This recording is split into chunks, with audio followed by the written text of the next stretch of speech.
Kaixo, buenos días. Bienvenidos y bienvenidas al Festival de San Sebastián. Hoy tomamos un café Lavazza con el equipo de la película El Eco, una coproducción entre México y Alemania que se proyectó ayer en la sección Horizontes Latinos, obteniendo una gran ovación de público, y compite por los premios Horizontes y Cooperación Española. El Eco es el cuarto largometraje de Tatiana Huezo, tras el reconocimiento de sus primeras películas, El lugar más pequeño y Tempestad. En 2021 realiza Noche de Fuego, cuyo estreno fue en Un certain regard del Festival de Cannes, obteniendo una mención especial. Luego se proyectó en Horizontes Latinos en el Festival de San Sebastián y obtuvo los premios Horizontes, Cooperación Española y RTVE, Otra Mirada. El Eco se ha estrenado este año en la pasada edición de la Berlinale en la sección Encounters y obtuvo los premios a la mejor dirección y al mejor documental. Hoy nos acompañan en la conversación su directora, guionista, productora y comontadora, Tatiana Huezo, bienvenida, y su director de fotografía, Ernesto Pardo. Bienvenida. Tatiana, tus anteriores películas tratan sobre el tema de la violencia y el dolor que causa en México. Y en esta película haces como un cambio de registro, de tono. ¿Qué te impulsó a hacer esta película? Gracias, Espe. Sí, tengo muchos años trabajando con lo que está sucediendo en México, desafortunadamente, ¿no? Que tiene que ver con un tiempo de violencia que ha trastocado la vida de mucha gente, de muchas familias, y que me fue muy difícil durante muchos años como darle la espalda a esto que estaba pasando, ¿no? Creo que a los cineastas también nos toca hablar del tiempo en el que vivimos. Entonces, hace ya varios años que trabajo con temas dolorosos y eso va minando un poco también en uno como contador de historias, ¿no? Y tenía una enorme necesidad de descansar, de que mi alma descansara, pero también muchas ganas de seguir hablando sobre México, contando historias de México y desde otro lugar. Entonces me propuse buscar una película con mucha vida, con mucha energía y con mucha luz. Y bueno, estoy como inmersa en el universo de la infancia desde hace un tiempo, desde Noche de Fuego, que ya era trabajar con niñas, ¿no? Y con adolescentes. Estoy criando a una hija que ahora tiene 12 años. Y entonces El Eco siempre la percibí como el primer motor, ¿no? Que tenía que ver con esta búsqueda de la luz de alguna manera, pero sabía yo que iba a ser una película sobre crecer, sobre lo que significa crecer en el mundo campesino, donde los niños se hacen mayores demasiado pronto. Y bueno, y me acerqué a los maestros rurales. Mi estrategia fue como, ¿por dónde empiezo? ¿Cómo llego a los ojos, a los rostros que estoy buscando? Y un grupo de maestros rurales me acompañaron de un viaje por varias comunidades buscando el pueblo. Y fueron meses de búsqueda hasta que llegué a El Eco. El Eco, bueno, ¿cómo fue una vez que encontraste el pueblo? ¿Cómo fue el trabajo? Es un poco para los dos, Ernesto, también para ti. ¿Cómo fue el proceso de trabajo, de investigación, de estar con ellos y de conseguir esas imágenes que tenéis tan naturales? Imágenes, o sea, entráis en la intimidad de las familias, ¿no? De las tres familias protagonistas. ¿Cómo fue ese proceso? Bueno, desde que llegamos al pueblo fue como que uno tiene cierto olfato, va como con los instintos muy despiertos para percibir si algo te habla, para saber si ese es o no el lugar.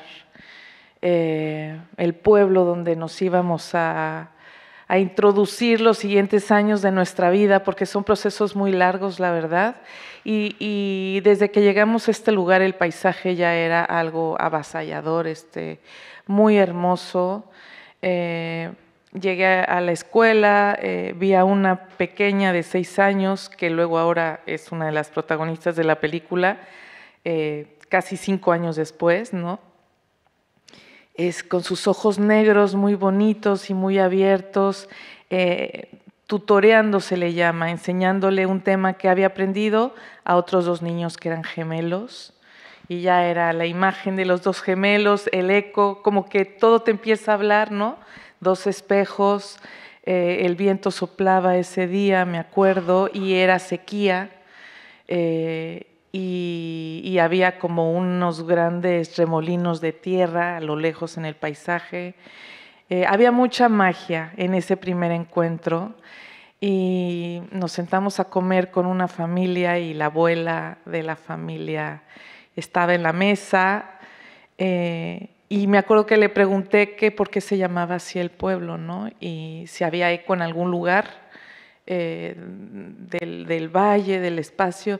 Y entonces la señora me dijo, no, que yo sepa, aquí no hay eco, ¿no? Lo que aquí pasa, que usted tiene que saber, es que cuando el viento arrecia mucho, se lleva a pasear las palabras de la gente por los cerros, ¿no? Entonces aquí tenemos mucho cuidado con lo que se dice, porque cualquiera se puede enterar. Tú puedes oír lo que hablan en aquella casa y en aquella casa. Y bueno, esa declaración ya fue la señal definitiva de que ahí nos íbamos a quedar, ¿no? Y fueron 4 años de estar, de generar un vínculo, de construir una relación profunda con las familias que trabajaron con nosotros, de que confiaran para soltarnos a los niños, ¿no? Creo que esa es la base de cualquier documental en donde te interesa entrar en la vida profunda de la gente, ¿no? Y eso, un proceso muy largo de investigación, de acompañarlos a sembrar. Es una película de ciclos, de la siembra, de los ciclos de los animales, de ciclos de vida y muerte, ¿no? El clima cambia drásticamente a lo largo de 18 meses que rodamos, después de esos 4 años de investigación. Las estaciones el paisaje es hermoso y cambia drásticamente.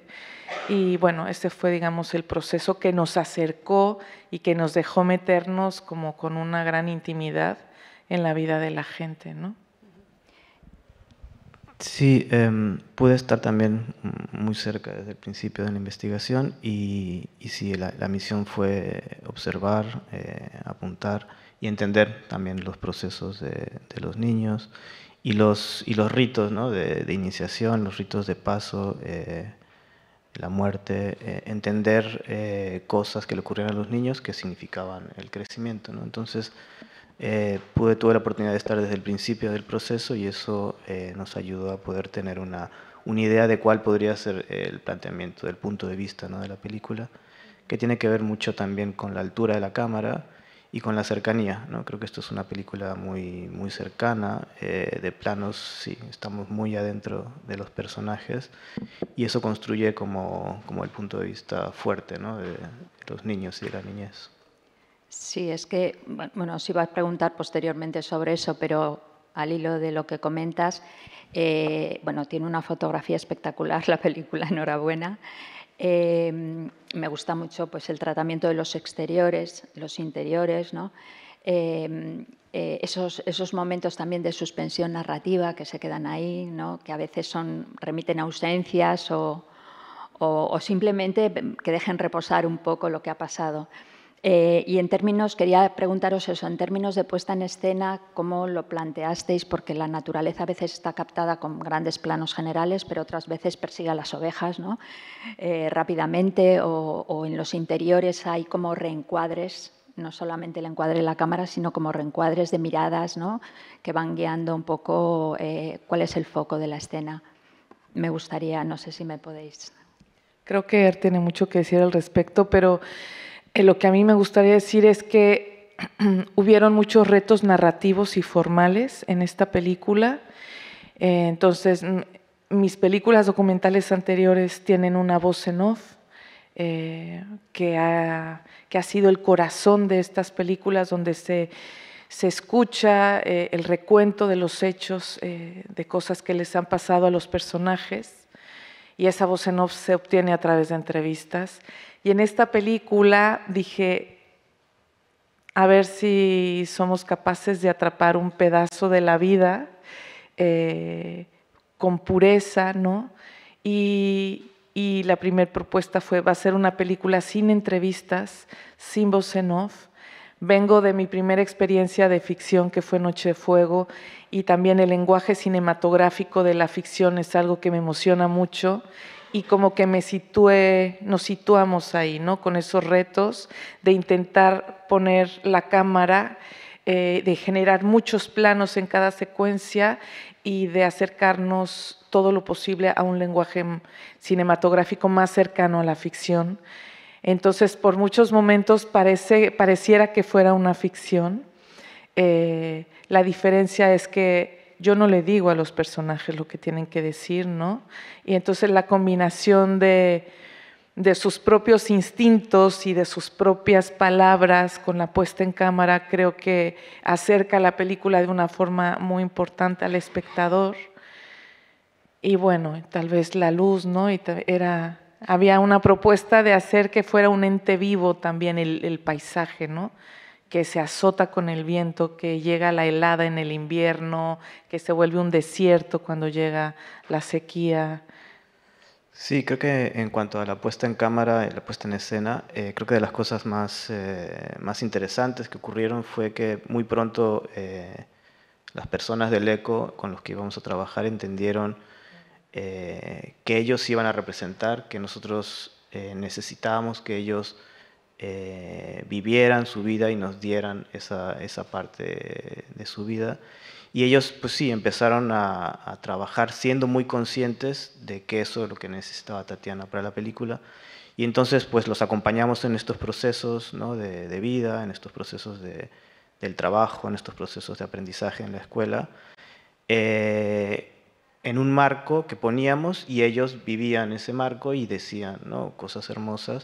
Entonces, justamente creo que ahí está la fuerza y la contradicción al ver la peli, ¿no? de entender que es un trabajo documental que está enmarcado, pero donde los personajes se expresan, dicen cosas que son sorprendentes, ¿no? Entonces esa mezcla creo que es muy sabrosa de ver y de entender, ¿no? Y revisábamos material muchas veces, vivimos con las familias durante el rodaje, ¿no? Gran parte del rodaje vivimos ahí en las casas. Entonces también conoces como a qué hora es la luz hermosa en el corral donde se guardan las ovejas, o sea, sí, una serie de cosas que conoces al estar ahí. Los niños veían material con nosotros, rápidamente se habituaron a la cámara. Ernesto es un fotógrafo que tiene que provoca como una cercanía con el otro, ¿no? Y le gusta también, los niños se ponen a jugar con él y al principio, luego saben que es un ritual el rodaje y que, ¿no? Cuando hay que guardar silencio, pero bueno, se asomaban a la cámara y ya cuando había alguna situación, yo qué sé, de desgranar maíz, de estar en la escuela, incluso le preguntaban a Ernesto, ¿no? ¿Estoy en cuadro? ¿El foco está bien, Ernesto?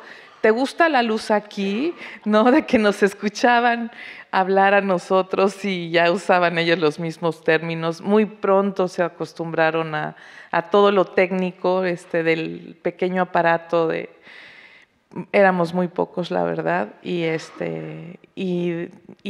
la cámara dejó de ocasionar cualquier tipo de molestia o de distancia, ¿no? Has hablado antes del eco, el nombre del pueblo, etcétera, pero el eco también es una gran metáfora, ¿no? Como la transmisión de conocimientos a través de la repetición. A veces para sobrevivir, ¿no? Con actos como la agricultura, el trabajo con los animales, etcétera, pero también para generar ese universo simbólico con las leyendas, las canciones de la abuela, un poco todo eso, e incluso esa transmisión también de los cuidados, de los afectos, ¿no? Porque se tocan mucho, se abrazan, me llamó mucho la atención. ¿Qué papel juegan las mujeres ahí y qué cambios ves en la nueva generación? las mujeres van al frente de las familias, ¿no? Son las que se encargan de la crianza de los hijos, de estar al pendiente en la escuela, son las que vigilan la milpa a lo largo del año, las que cuidan a los animales y las que depositan gran parte de los saberes cotidianos de cuidar la tierra y de cuidar a los animales en los niños y en las niñas, ¿no? Porque la mayoría de los hombres tienen que salir a trabajar para buscar dinero, porque los pueblos campesinos no hay ningún tipo de trabajo que sea remunerado económicamente. La gente siembra lo que come y lo que comen sus animales. Y es un sistema totalmente patriarcal, diría yo, la forma de funcionar a nivel de género en las comunidades. Las mujeres se casan muy pronto y empiezan a tener hijos muy pequeñas, y esto también define en gran medida la condición, el lugar que tienen en la comunidad las mujeres. Sin embargo, pienso que es algo más complejo que eso, porque son bastante amazonas, o sea, son bastante guerreras y controlan muchos aspectos de la vida familiar y también de la comunidad. Y en el caso del eco, son personajes femeninos que además están como buscando con mucha fuerza y con muchas contradicciones como su propio lugar en el mundo, ¿no? Entonces hay varios personajes, como una madre, Andrea, la mamá de Luzma, de una de las niñas, que se revela, ¿no? y que se incomoda constantemente, y que cuando llega su compañero de vida, su marido, hay una escena, por ejemplo, donde se sientan a la mesa a conversar de cosas. Yo les propuse, ¿no? Bueno, pueden sentarse a la mesa, yo me voy a retirar y pueden conversar de cosas que les pasan a ustedes como pareja. Y entonces ella, después de un rato de platicar con él, le soltó una, ¿no? Diciendo, ¿qué te parece si la próxima quincena tú te quedas con los niños y yo me voy a trabajar fuera, ¿no? Para poder valorar un poco el trabajo del otro. Entonces son personajes femeninos que no son estáticos.